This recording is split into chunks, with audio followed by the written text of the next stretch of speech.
How much do I need to have saved in my retirement nest egg in order to retire on time? That is the $1,000,000 question.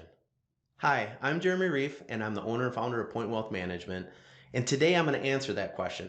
How much money do I need in my retirement nest egg in order to retire? So, full disclosure, I do a lot of planning for my retirees or pre-retirees. And one of the very first things that we talk about is paying off debt as they enter retirement.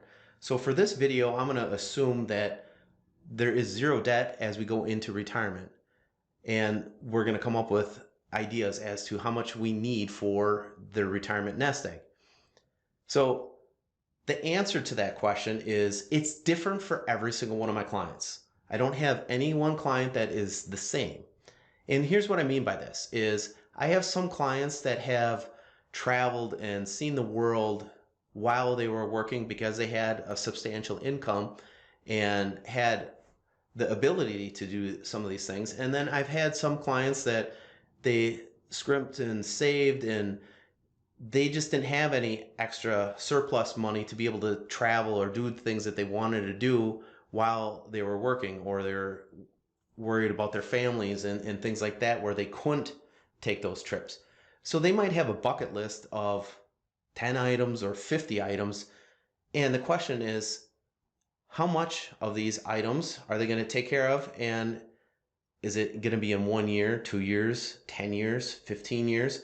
Because again, let's face it, if we need to get around and mobility and health plays a factor in a retirement, we actually need to account for some of these things. So maybe we travel more earlier during retirement and we need to draw heavier on a portfolio earlier rather than later.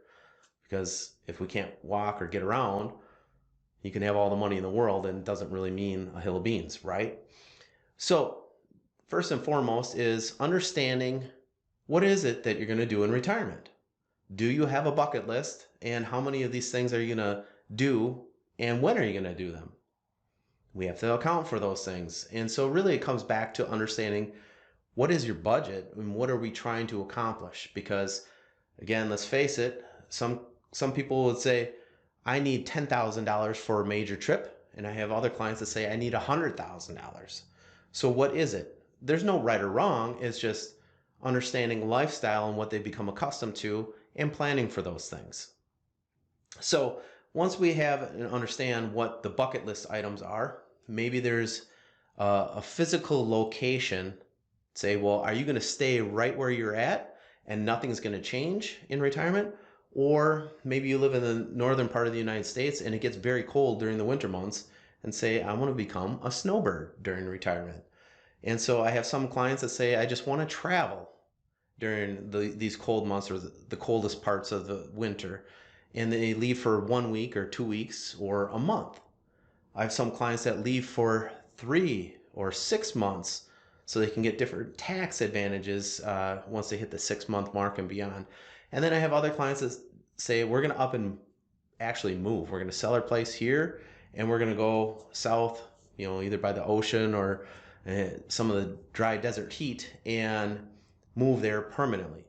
So again, that also plays a role. How much is your house worth wherever you live right now? And how much is it going to cost you for that new place wherever you're going to move to or rent or vacation at for a period of time?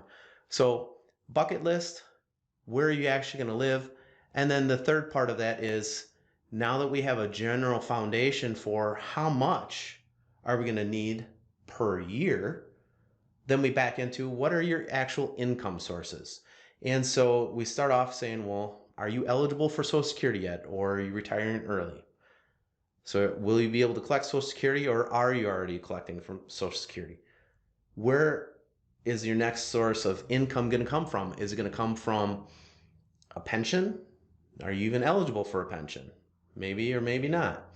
And then the last part is, if you're going to take money from a retirement account, is it a traditional IRA or 401k, or is it a Roth? Because how much taxes are we going to have to pay on that?